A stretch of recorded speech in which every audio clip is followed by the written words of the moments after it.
I could still taste the sweetness of the early satsuma as I dumped the rind onto the surface of the perfectly polished coffee table. A half-empty glass of French Bordeaux stood on the table in front of me. For some reason, her words rattled around in my brain for a few moments, searching for a safe place in the depths of my cerebral cortex to bring some clarity to what she intended to say to me.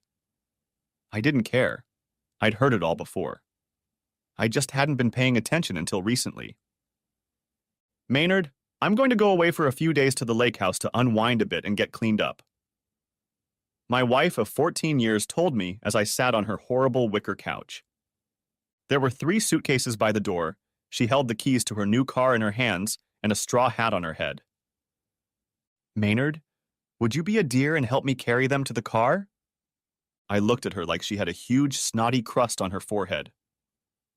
Rising from the couch, I picked up the glass and silently walked out into the huge kitchen, poured the Bordeaux down the sink drain, and out the back door before settling down by the pool with a fresh Landshark lager in hand.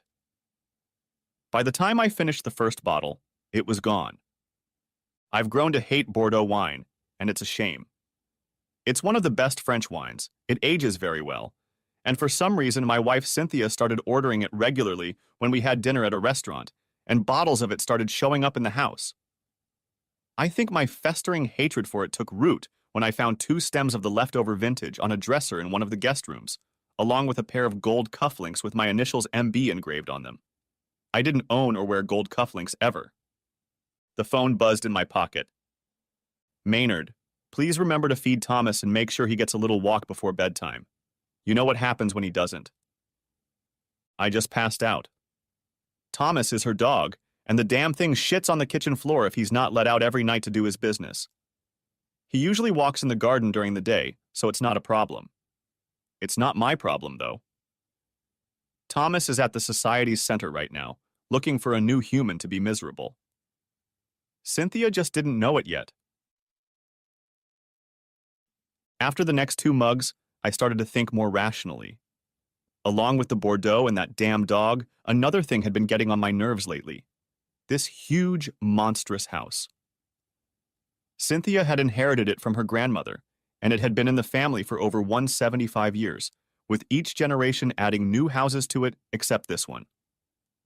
The house had 8 bedrooms and 7 bathrooms, not to mention 2 front parlors, living room, dining room, library, huge kitchen, and more nooks and crannies than I could ever count. The house had a deep granite-faced basement with a wine cellar and still had mid-19th century leaded glass windows, and the roof was covered with slate and copper, not shingles. If Cynthia valued anything as much as life itself, it was this house. I hated the hell out of it. And so, at the age of 39, standing in the foyer of the house I hated, I finished my 4th Landshark and looked around carefully. She was due to arrive at the lake house just about now, and if practice was making itself known. The phone in my pocket buzzed. Maynard, the house, the lake house, Maynard, there's a fire. She spoke almost hysterically. And there's a body in the ruins, a corpse. Maynard, did you hear me? A corpse? Probably a bum, Cynthia, probably a bum. Next chapter. I wasn't born for this. Hell, I shouldn't have been born at all if it wasn't for a drunken serviceman. The first time was prime time, and Marie Blanchard found herself with a baby in her belly and one of the best in the country, unwilling to step up to the plate. If he had done that, he probably would have ended up behind bars anyway.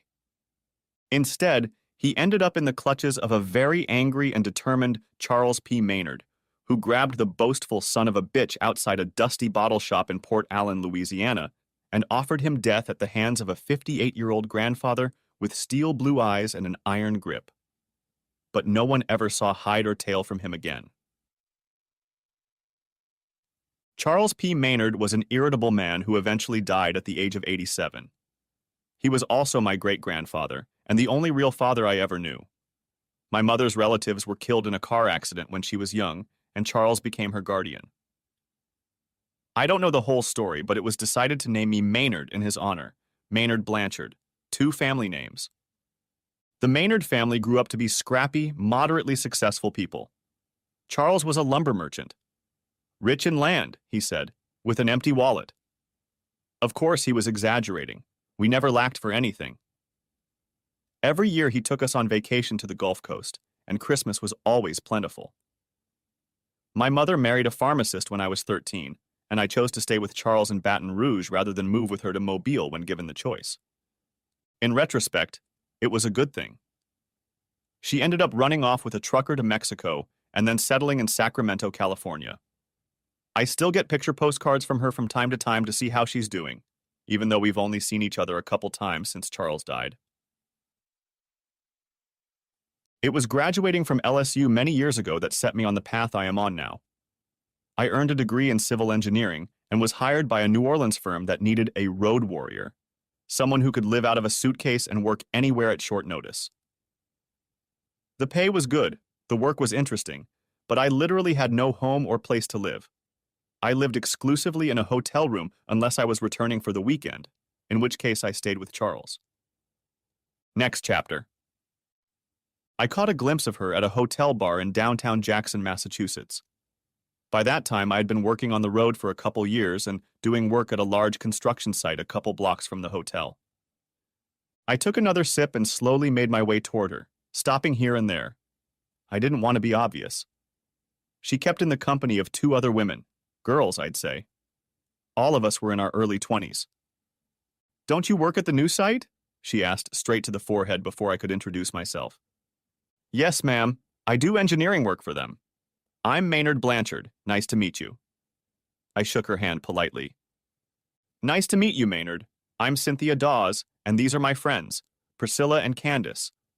Are you going to work on this site until it's finished?" Both friends looked me over from head to toe, and Cynthia smiled pleasantly. "As long as they have me." I bought the next round of drinks and had a long conversation with the 3 of them, and that night I would have entertained any or all of them if I had the chance. They knew it too, and were just awful about it. Every one of them was an inveterate idiot. I learned that Cynthia worked in the office building across from the construction site, but she didn't share anything else. She must have seen me at the construction site from her office, is what I assumed. After an hour of talking to them, 3 well-dressed men approached the group, and it felt like I was about to become the odd spoke in the wheel. One of them, a guy named Michael Bishop, who looked to be in his early 30s, was obviously Cynthia's current interest, and I could feel the testosterone stoking the flames of his ego. It didn't matter to me. He was a soft white-collar guy who didn't look like a man who worked hard. If his self-confidence fooled him with false bravado, I'd beat his ass to the sidewalk, but there was no need. I was just dating the wrong ladies, so after finishing the evening with a shot of red on the rocks, I headed to my room.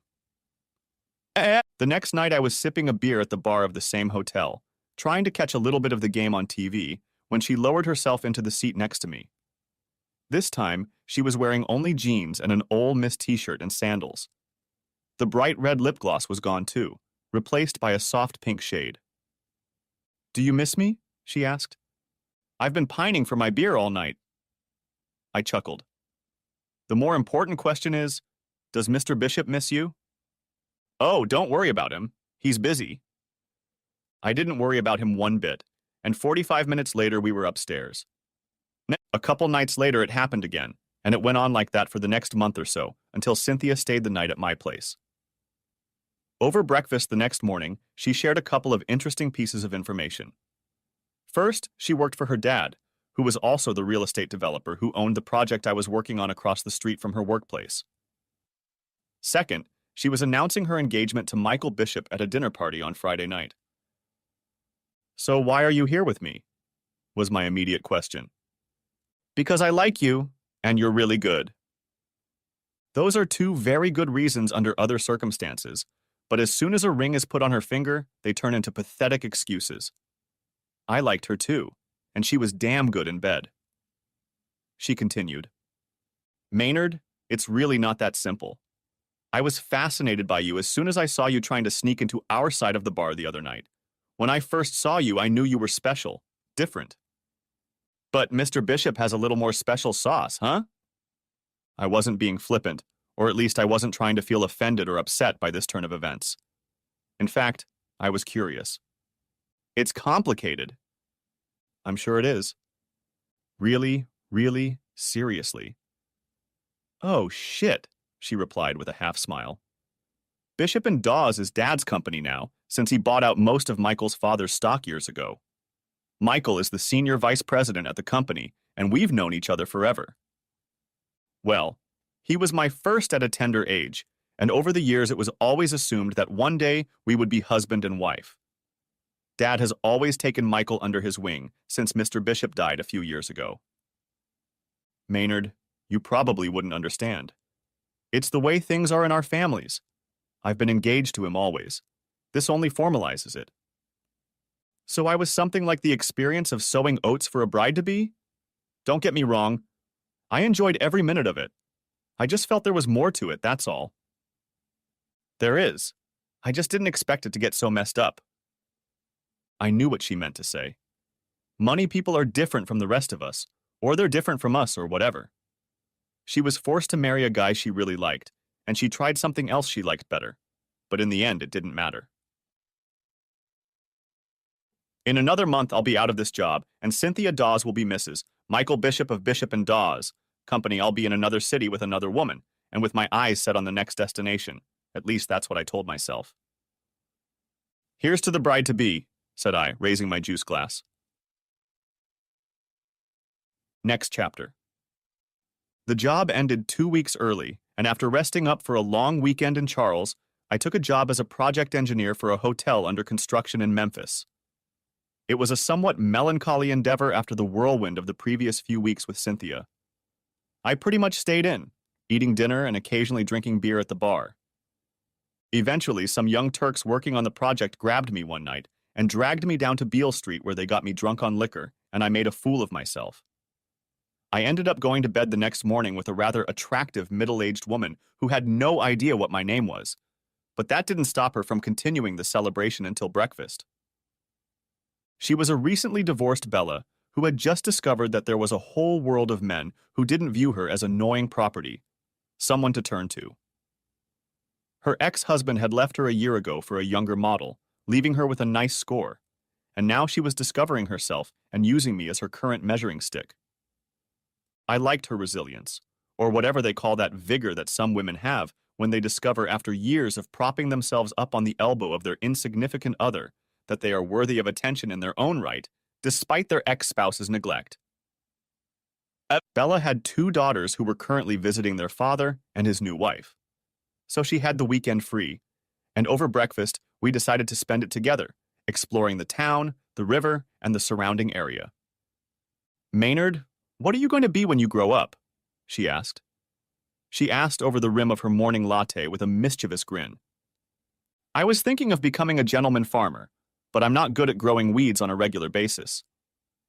There was some truth in that.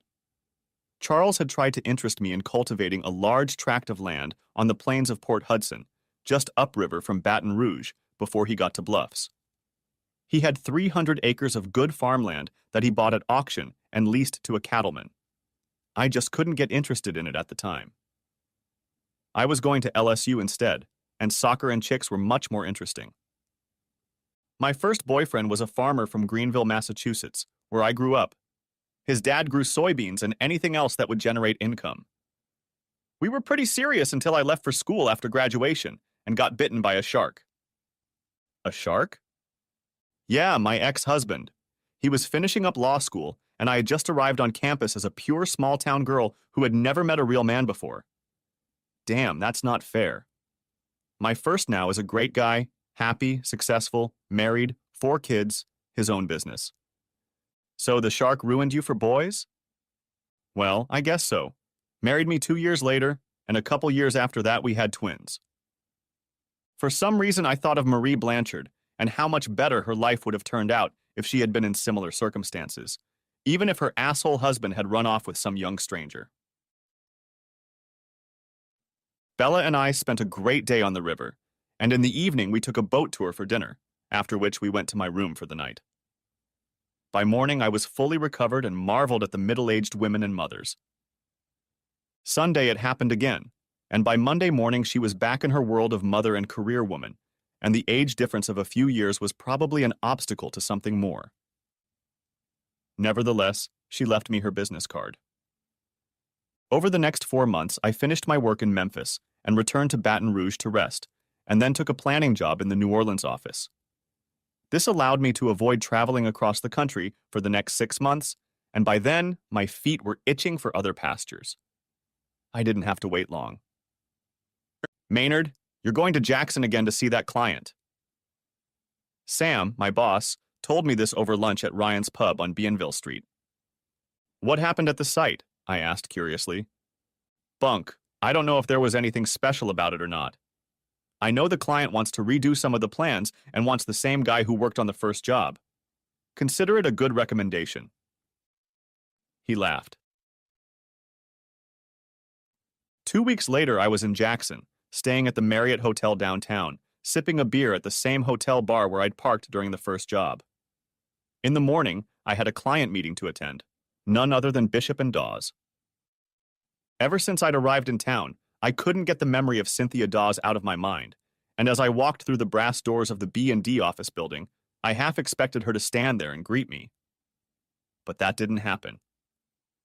Instead, a guy who looked like a Poindexter came out of the elevator to take me up to the 6th floor, to the project department. He led me through many cubicles and offices with windows, and then opened up a large conference room half filled with lots of people. Mr. Blanchard, I'm glad we were able to hire you. Welcome to Bishop and Dawes. I'm Cecil Dawes, and we will now move on to introductions.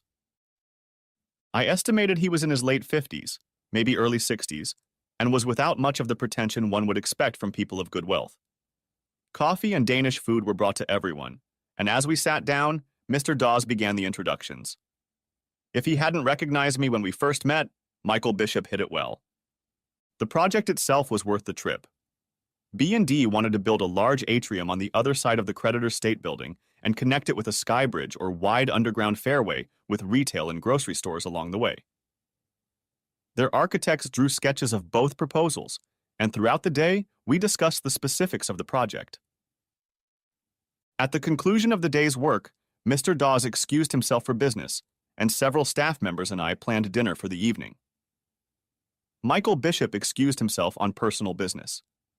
As we shook hands, all I could think about was how delightful his wife was making love. And then he said, "Impressive. I like his plans for the atrium." I managed to get out. Nancy must have been aware of what Cynthia was doing because she had such a subtle, sly Mona Lisa.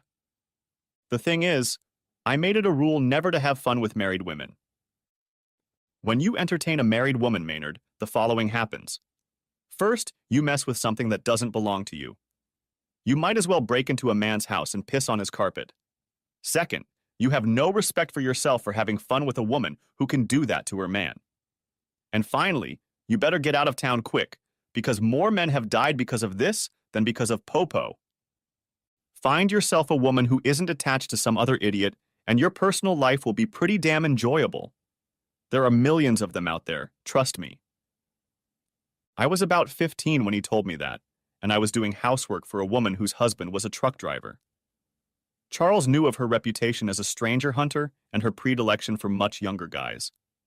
It was good advice. Her husband caught her in bed with a guy from Prairieville and shot both of them. He didn't kill either of them, but he spent 6 years in Dixon, and she still walks around with shackles. It was getting harder and harder to take Charles's advice that night, but here Cynthia made it easy. After a couple drinks and a chat, she and Nancy parted with a hug and a kiss. I ended up sitting at the bar contemplating whether I should finish my beer or go upstairs to manually deal with my frustration. I compromised and did both. The rest of the week passed in hassles and meetings of all the major parties involved in the project, and by the end of the week everyone had stopped on the approach to the Sky Bridge. I called my office to let them know I was staying the following week to review our participation in the project. I hadn't seen Cynthia since the night of our dinner, and Friday night I watched people partying at the bar. The retro disco band had already thundered away, and the sounds of covers of KC and the Sunshine Band. Cynthia led us out onto the dance floor and demonstrated how to be impeccably dressed, keeping her eyes on me the entire time. The next time we did a slow number, I noticed a ring on her finger. It wasn't a big sparkling stone. It didn't look like an engagement ring at all. It was a simple little ring with an opal in the center. Don't you think Mr. Bishop will be a little alarmed to find his woman in the arms of another man tonight? He's leaving for a party in Houston for a couple of classmates from Ole Miss. He'll be back just in time for your meeting with the team Monday morning. Well, that's not exactly what I meant, I replied questioningly. The song ended, and I recommended that we grab our drinks and sit down at a table. I meant that I'm sure he wouldn't appreciate me entertaining his woman this evening. It makes for uncomfortable dinner conversation, don't you think? Oh, I'm sure he'd be a little upset to see me working up to my 7th sweat with a bun like you, but I know for a fact that I have no reason to tell him that. So why didn't you go to the party with him? I asked. I don't know any of those people, and to tell you the truth, I hate those kinds of events, especially in Houston. Besides, I'd rather be here with you. At this point, she excitedly stood up, started waving her arms and yelling, "Over here! Over here!" Standing at the bar were 3 friends, each wearing heels and similarly styled dresses. Priscilla, Candace, and Nancy, who was out that evening, walked over and pulled another table over to the one we were sitting at. "I see you found your beefcake." Candace grinned. "Will you be sharing?" All 4 of us found it pretty damn funny, and in the midst of the beauty, I could only smile with them and thank my lucky stars. Truth be told, if it weren't for the ring on Cynthia's hand, I would have preferred the table to remain between the 2 of us. As it was, I could only savor the flavors of each of the women. Not an easy duty, as one might think. The rest of the evening passed in a quick study of how all 4 women moved on the floor, slow and fast. Candace wasn't kidding about sharing, and she made her intentions clear, especially in the slower numbers.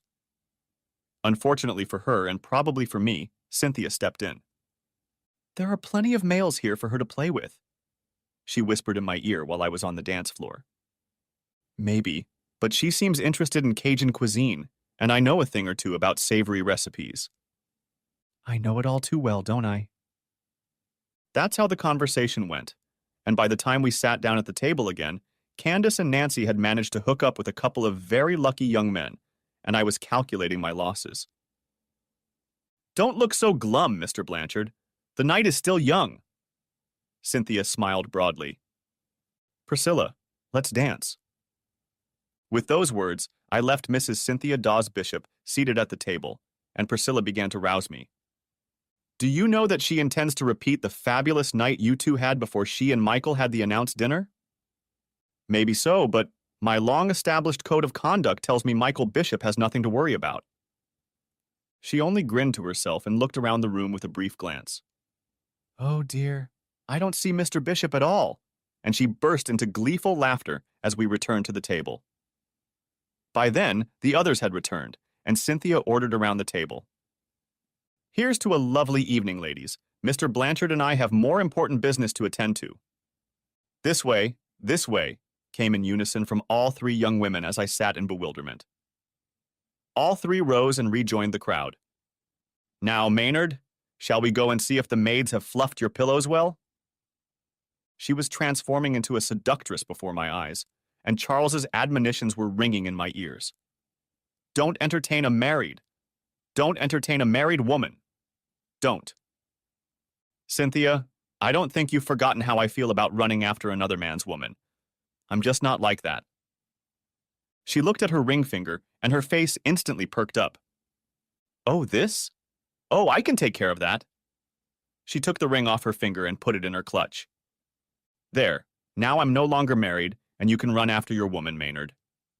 She purred. Charles had never told me about a scenario like this, so I was a little confused. "Seriously, Maynard, Michael and I never married. Take me upstairs and I'll tell you all about it in the morning." The look on my face must have spoken volumes, because Cynthia rose from the table and, taking my hand, led me toward the elevator. Of course, I just followed her like a fly caught in Charlotte's web. I missed her dearly when I found her again. I just didn't realize how strong a spell she had cast over me. It was so good, There was little I wouldn't have agreed to for her. The next morning, she told me her story over Danish coffee. Well, you see, we had an announcement party and Michael went and put a huge diamond on my finger. It was all good except there was one nasty girl, and of course she made sure she was heard. After Daddy published the ad in the paper, she must have realized she'd been duped. Who's she? Interposed I. His mom, of course, and not just any mom, mind you.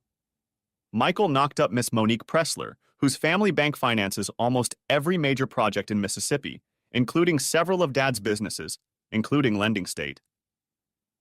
Dad took him aside and asked him if what Pressler was telling him was true, and he admitted it. We're a little old-fashioned, Maynard. In some families, mine and the Pressler family included, you should knock up one of the precious baby daughters and you've already got a wife. She laughed. So the marriage was called off, and it stayed that way for a while until Michael and Monique had their big wedding. I must have been angry at first, but I quickly got over it. I figured I was saving myself for you. Even I found that funny. So what now? I asked. You're going to be my husband, and we're going to live happily ever after here in Jackson. She was so sure of herself that I was even beginning to believe it. Why does your father still keep Bishop around? Family obligations, plus I asked him to. I still like Michael. He screwed up, but he gave his kid a name and didn't run away or anything. He just won't be my husband, but you are. I'd rather you sleep with that hot mommy you were with in Memphis than marry a rich, spoiled girl in fancy pants like that. I bet she'll make you sign a prenup, too. If she does, make her sign one, too. Hell, you'll be wallowing in the mud when I get my act together. He growled that and poured another shot. Charles was like this most of the time. He enjoyed my exploits with Bella, but he was serious about the prenup. I was his only heir, and one day I would have more dirt in the form of land than I knew what to do with. He had one last piece of advice about Cynthia that I wish I had paid more attention to. Son, if you marry this girl, keep your eyes open and mind your own business. These rich people have a different morality altogether. They can't help it. That's the way they were brought up. And you, well, you're damn near a coon-ass. Or at least you would be if your mama, God rest her soul wherever she is.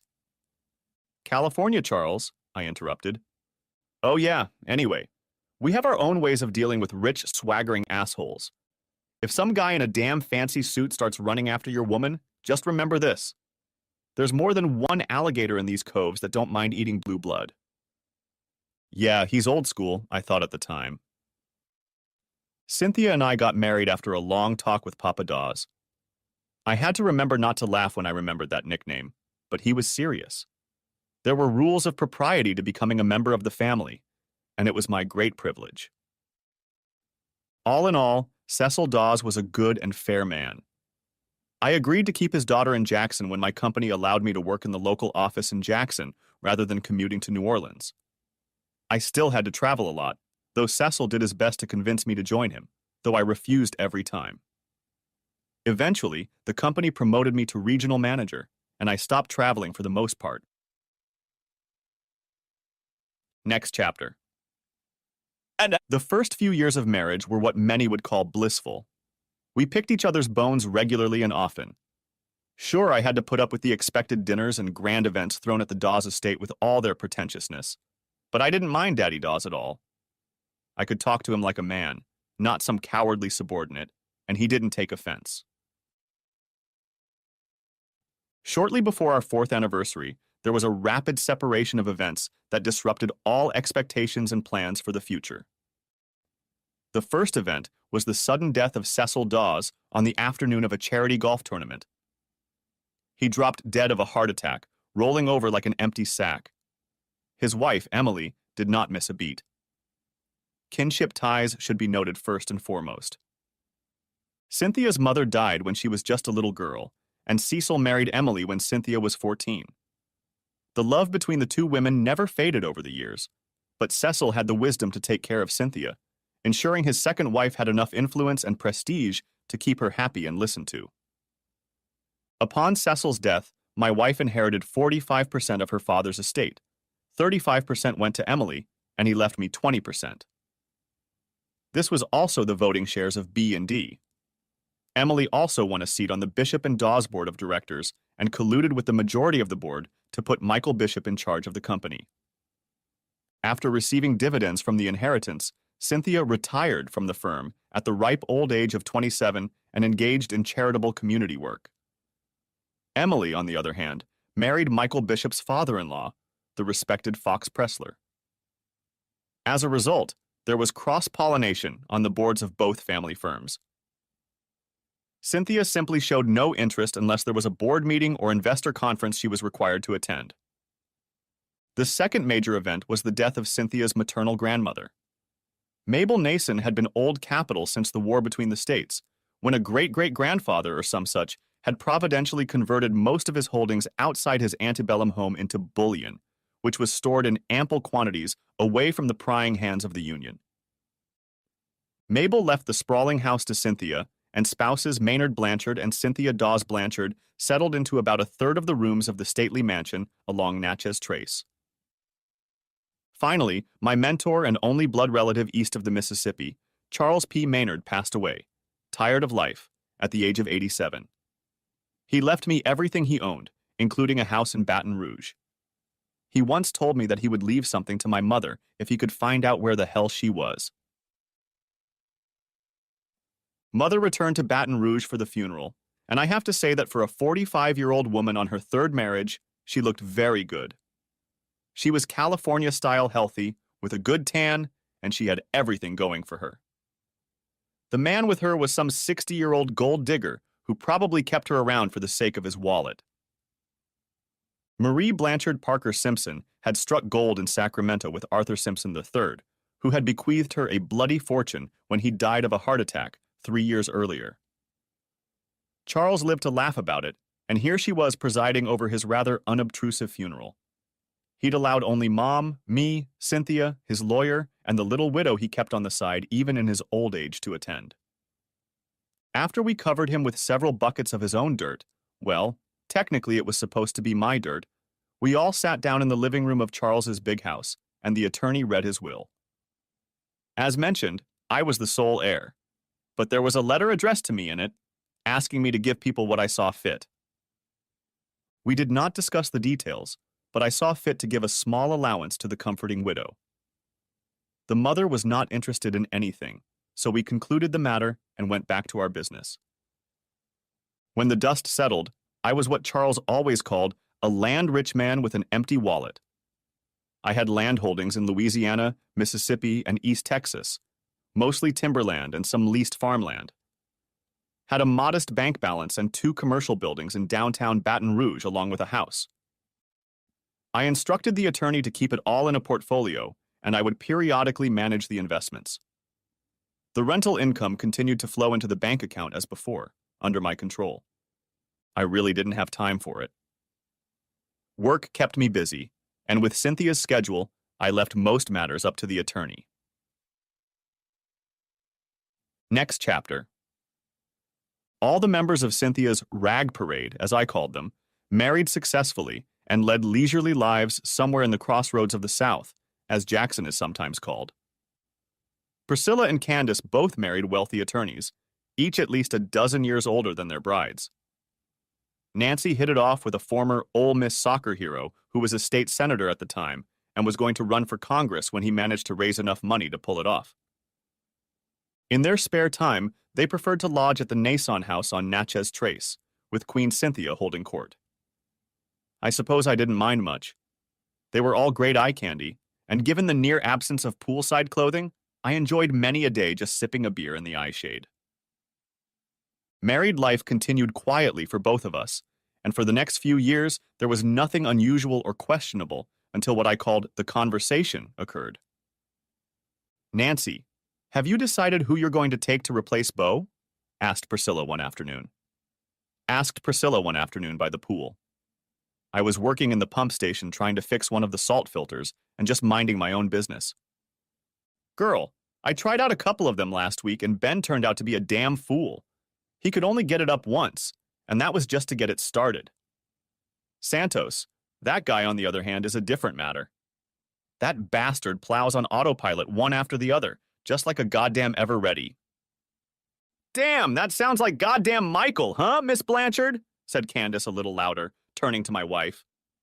Jesus, woman, keep it down. He's right in the house.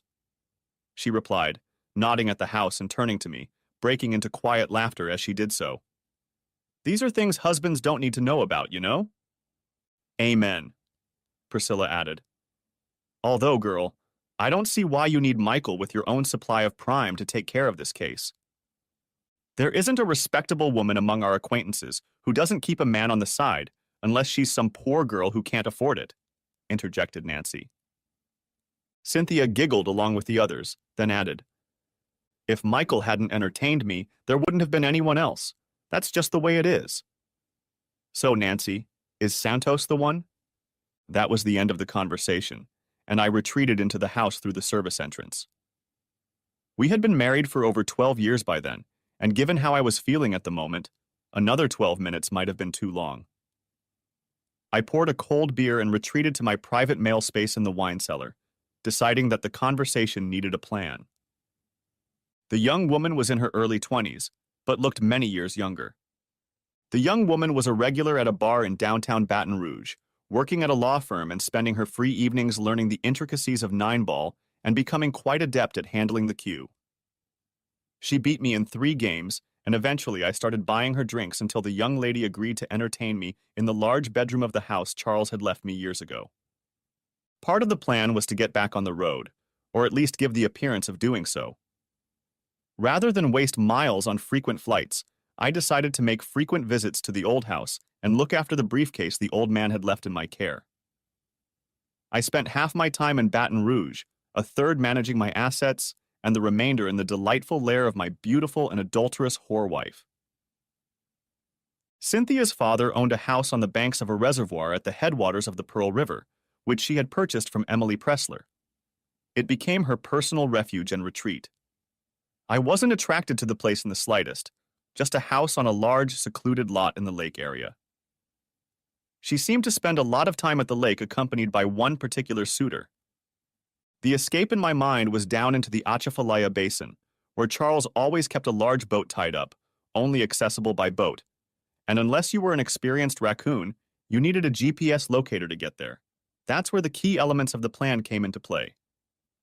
Sure, you can do all that and more if you have the smarts. This giant with big colored ears told me while sipping a warm, flat beer. Rudy Cormier sat in a cushioned chair on the porch overlooking the tethered end of the houseboat we called camp, fending off the occasional trickle of smoke from the thick cigar in the corner of his mouth.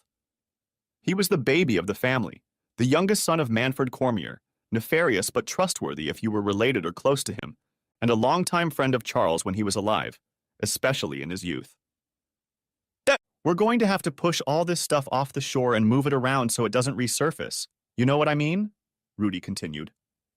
Tell you what, if you get it there, they'll never see it again, but it'll cost you. Rudy knew I was willing to pay for what needed to be done, and he and his team were the ones who would get it done right without anyone else's prompting. We agreed on the details and then went back to having fun inside the boat. When I got back to Jackson, Cynthia was at the lake house. At least that's what her GPS locator app showed me. I could have confirmed that, of course, but I didn't need to at that point. I could have watched any number of digital videos taken here on the trail, or turned on the broadcast from the lake. Anyway, after a while, when the anger passed, I got bored. She's just obsessed with technology. Shortly after the conversation, I hooked up both places, and a week later I had a video from one of the guest rooms where I watched 2 longtime lovers enjoying a bottle of Bordeaux. In retrospect, I regretted not turning on 2-way audio in the room so I could applaud their performance, but that would have been a bit premature. Either way, I needed to put my plan into action. Cynthia, why don't you sell your stake in the company and put it into more profitable investments? The dividend stream can't compete with what the markets are offering now. I asked her one night at dinner. She hadn't thought about it because she had become lazy and complacent, like a spoiled little rich girl, even at age 37. I worked on the issue until she agreed to talk to a broker to see what her options were. I had just such a broker in mind. Rudy Cormier, despite all his backhanded attributes, knew how to put on a suit and look appropriate. He'd been doing it for years. He could be a giant with a big ass, but he dressed well, and the ladies usually liked that. Cynthia ate him up and he talked her into going to dinner with him. Rudy convinced Cynthia to sell her stock in Bishop and Dawes if she could get a high valuation on the goodwill. It would net her nearly $15 million after taxes and fees and would get her considerably more than the 2% dividend she was now receiving on those shares. When it was done, Cynthia invested the proceeds in half a dozen legitimate accounts, and B&D became a minority-owned investment bank in New Orleans with at least a dozen levels of ownership that led nowhere. Later, I listened as she relayed this information to Michael Bishop. "You did what?" he growled. "I transferred the stock I inherited into several investment accounts and got a nice appraised value for it. That will double my annual income at least," she replied. "Damn it, Cynthia, my job is on the line. I have a family trust, but the new owner is putting my job in jeopardy." I thought he was going to cry, but he didn't. "Show me what you did so I know it's okay." The two of them jumped off the bed and ran to the upstairs office where Cynthia pulled up her accounts online and showed Michael the results of the transfer. He knew she'd gotten a damn good price, better than anyone else who'd ever contacted them. If she hadn't been such a goddamn slut, I might have felt better about getting such a good deal. I was past the point where I didn't care about Cynthia's loyalty. Charles's admonition had haunted me a couple times. I had to take care of business.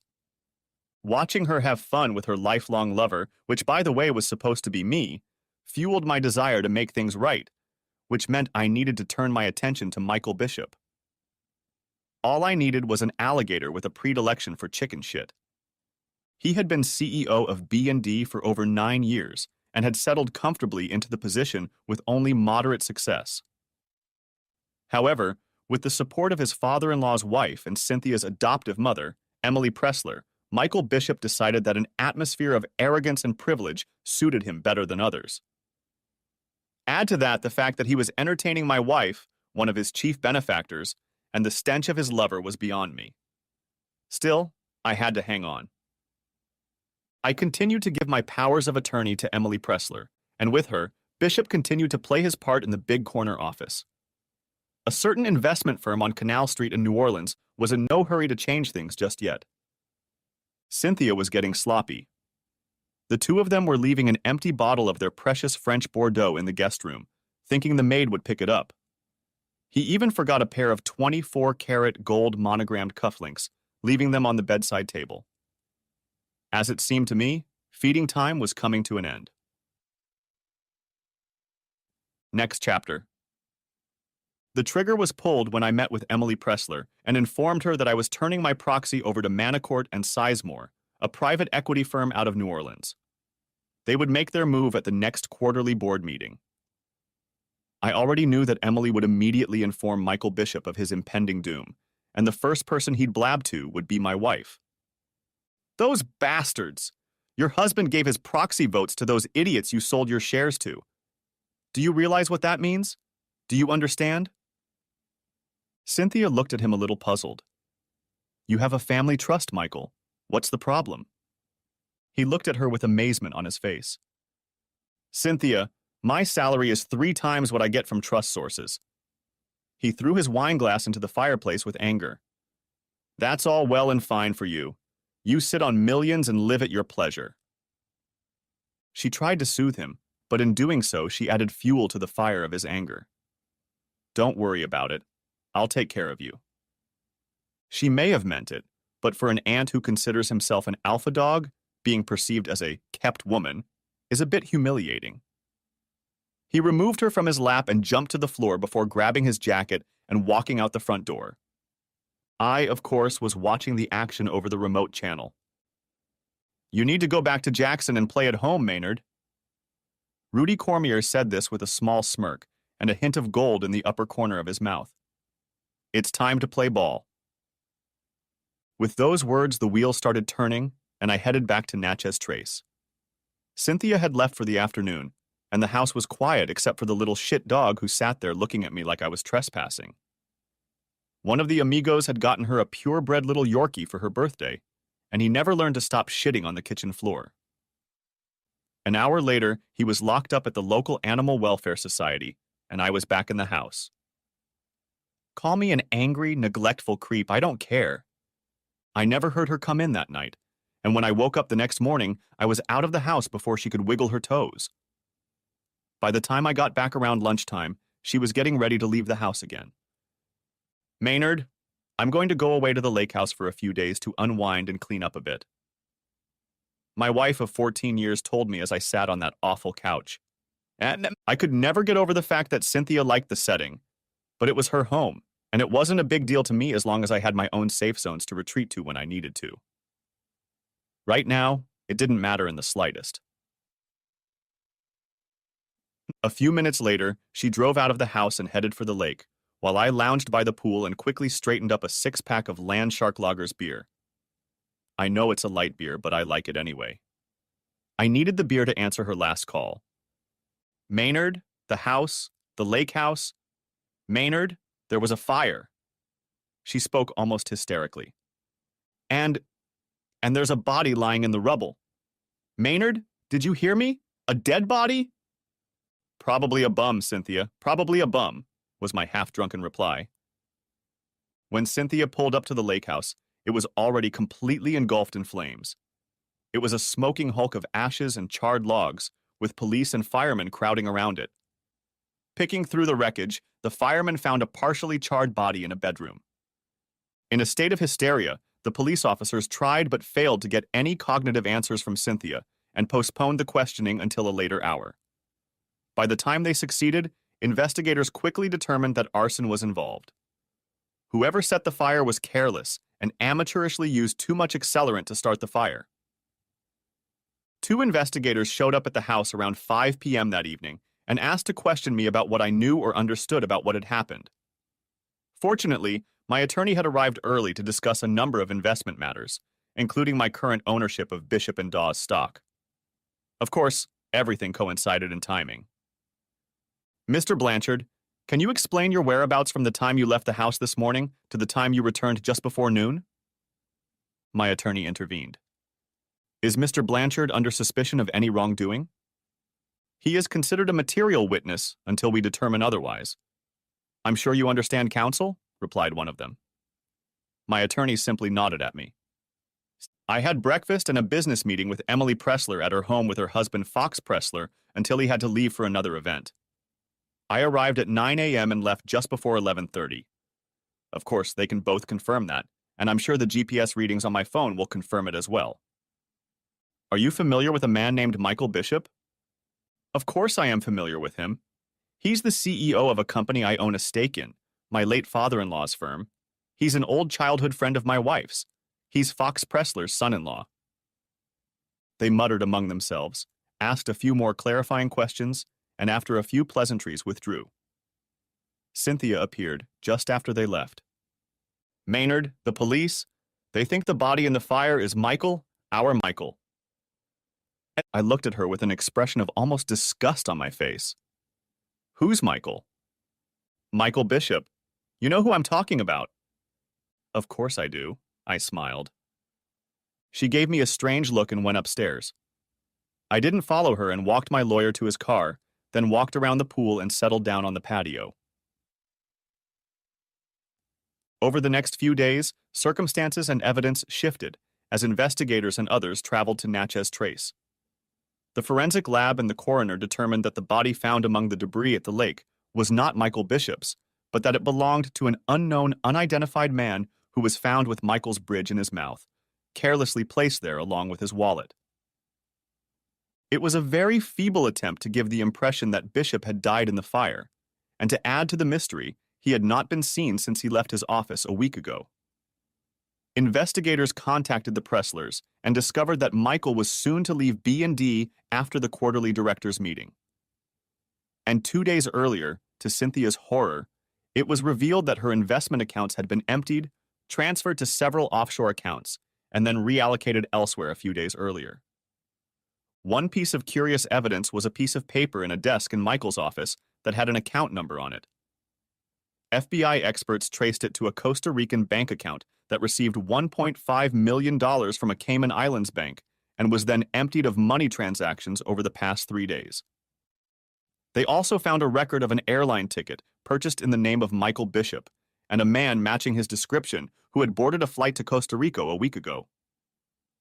Cynthia couldn't explain how Michael could have accessed her accounts, and she certainly wouldn't talk about her long-time affair with him, especially when I was in the room.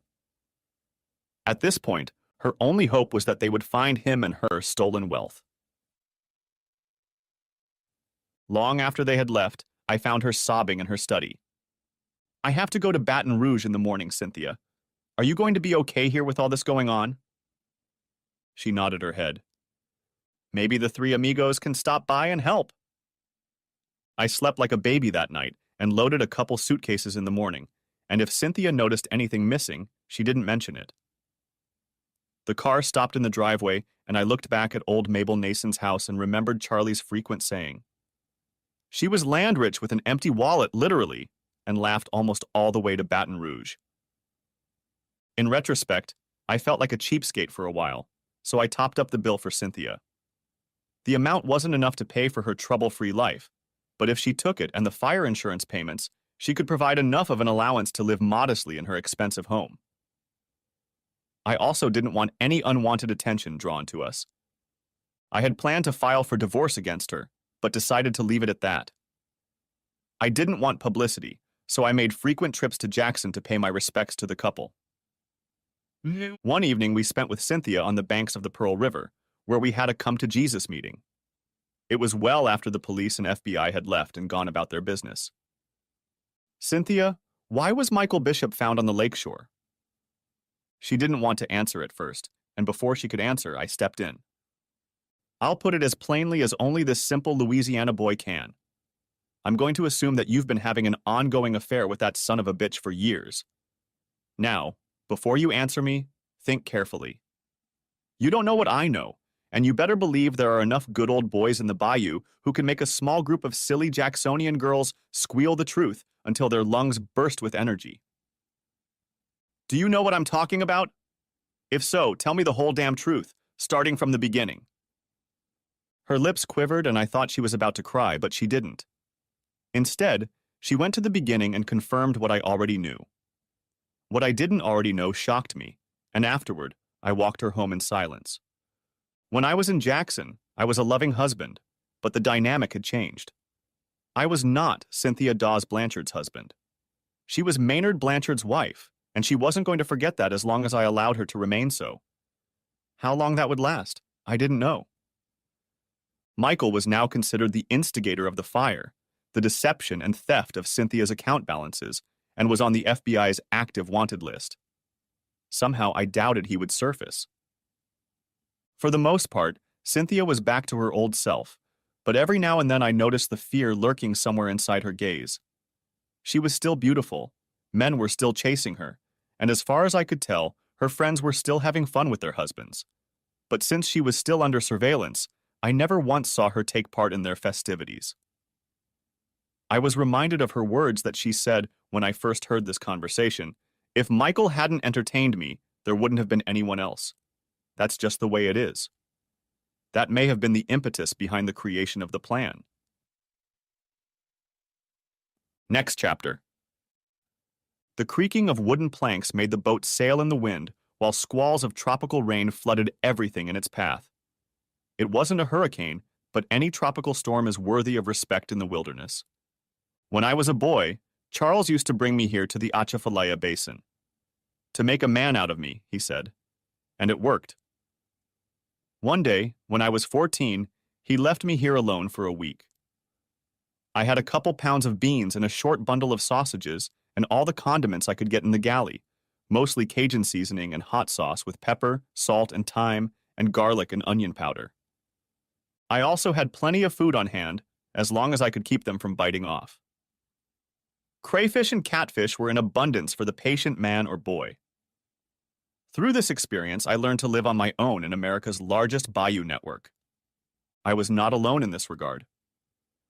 Rudy Cormier, his brother Damien, and an elderly Creole man named Pierre Monet had similar experiences.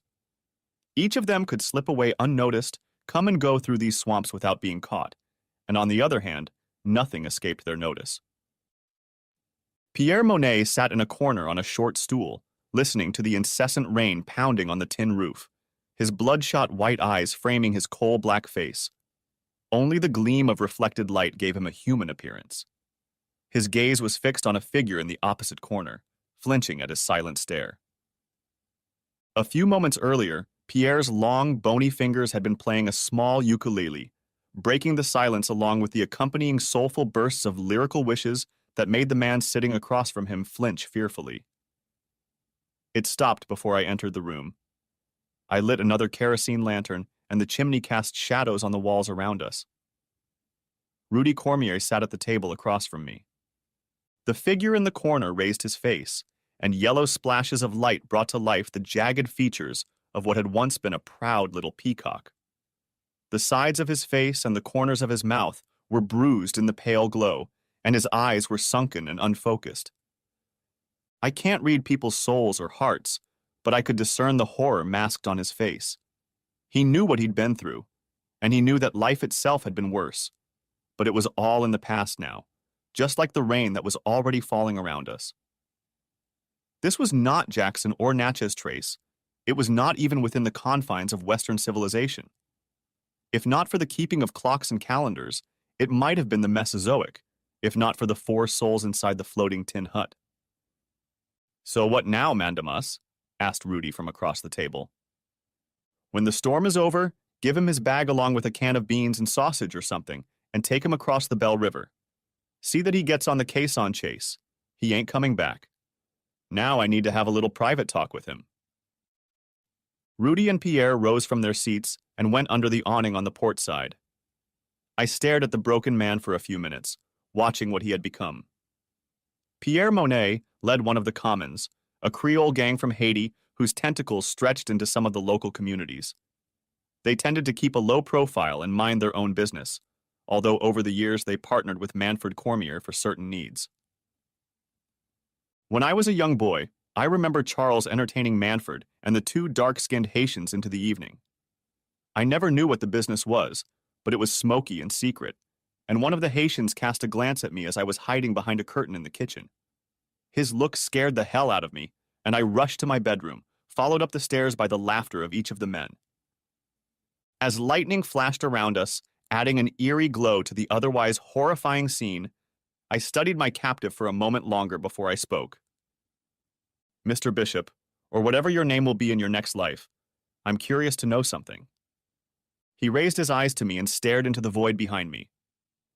"How can a man convince another man's wife to cuckold her husband for 14 years and believe there will never be consequences for such an insult?"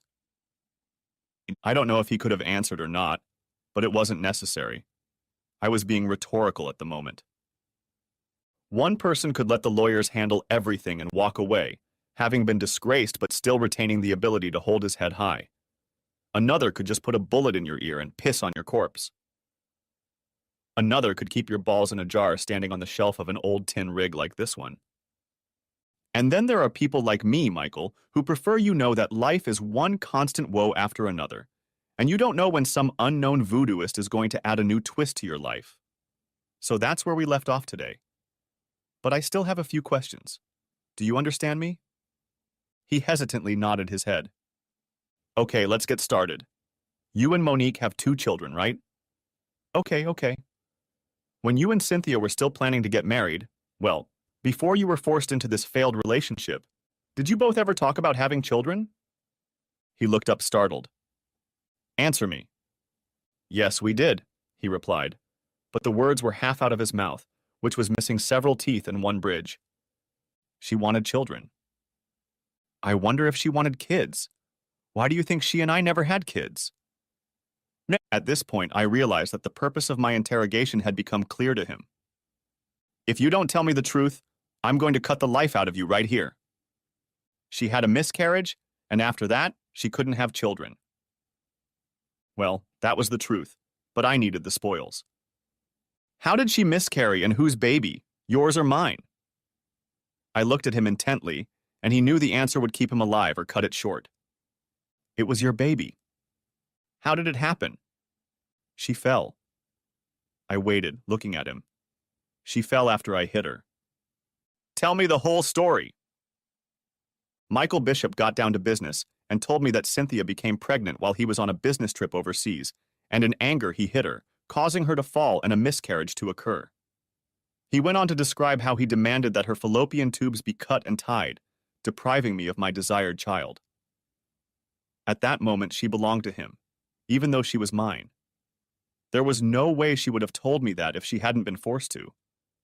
I wanted to kill him right then, even though I already knew everything he had told me. Instead, I left everything else in the shadows and poured 3 fingers of brandy. Michael Bishop would soon be someone else and never set foot on these shores again. For the first time in our marriage, my wife had come back to me, but I didn't know if I wanted her back. That's the funny thing about women, marriage, and love. Sometimes love has nothing to do with it, at least with some Jacksonians. They marry for privilege and position, and they don't care. Michael Bishop was screwed. The 2 of them had screwed me up, and now I had to clean up the mess. The storm ended 2 days later, and Pierre Monet took a bewildered Michael Bishop out into the moonlight and put him on a small skiff that was to begin his journey to a Haitian-registered freighter called the Caisson Chase. He was given a small plastic bag containing a new ID and passport and $300. His backpack contained 3 changes of clothes and several cans of kipper snacks. 6 days later, the ship departed New Orleans for the Dominican Republic. He and I both knew that there was not a shadow of a doubt, not the slightest doubt, that he would never be heard from again. And if he did show up, the voodooist would massacre his tongue among other organs. Rudy Cormier and I completed what we had set out to do, restored my dignity, and in doing so changed the lives and destinies of several people. I had to give 30% to Rudy and his associates and 20% to Pierre Monet and his men, leaving me with half of Cynthia's fortune. I also got a new job. Next chapter. Good morning, Mr. Blanchard. My assistant Wendy greeted me with her usual cheerful banter. As I entered the newly renovated 8th-floor corner office on Laurel Street in Baton Rouge, I couldn't help but notice the sly grin on her face.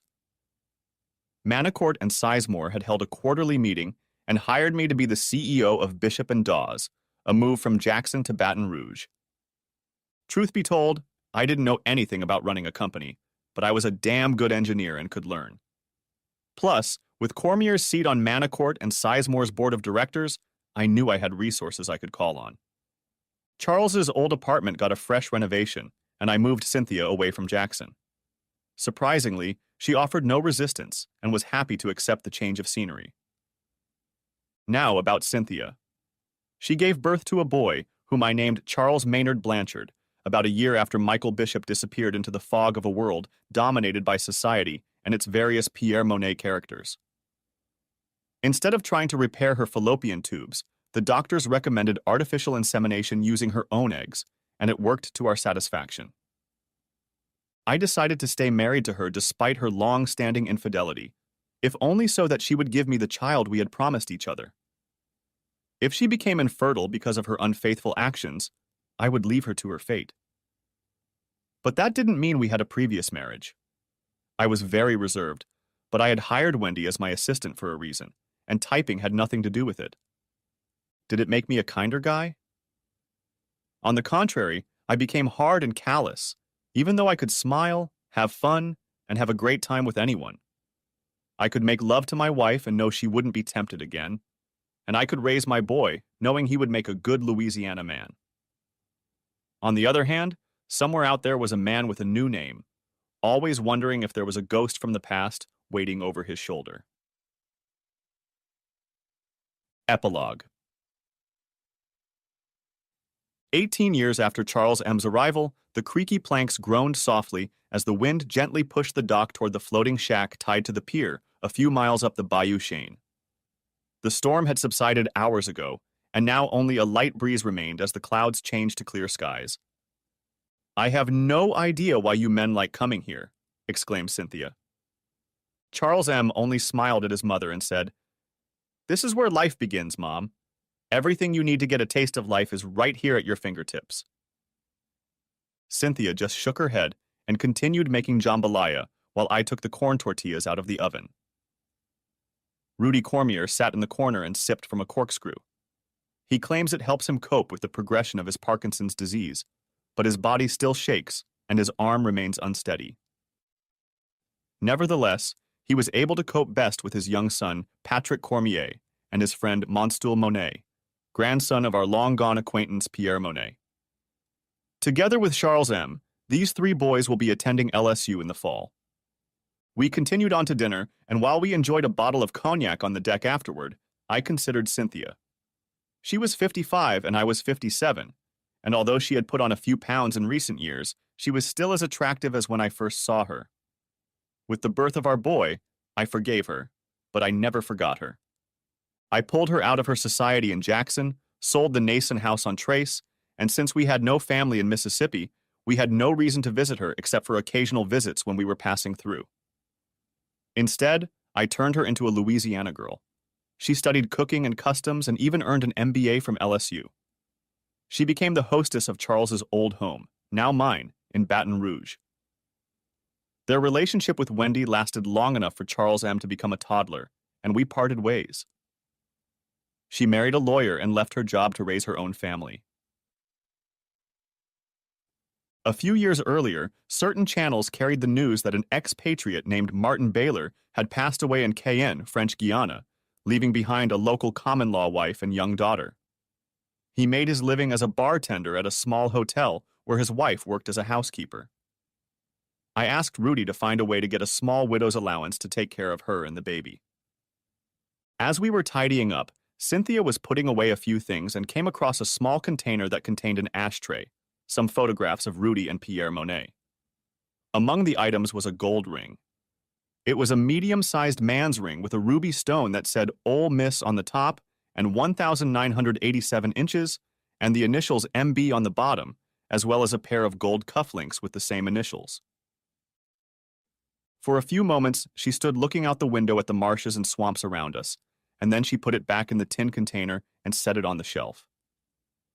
When she turned back into the room, our eyes met for a moment, and I caught a glimpse of fear in the back of her mind. But it was only a moment. At that moment, Charles M. And we stood, as befits a family, deep in the wet byways of the Atchafalaya River Basin. Thanks for watching. I hope you enjoyed it. So subscribe to my channel and watch the next video.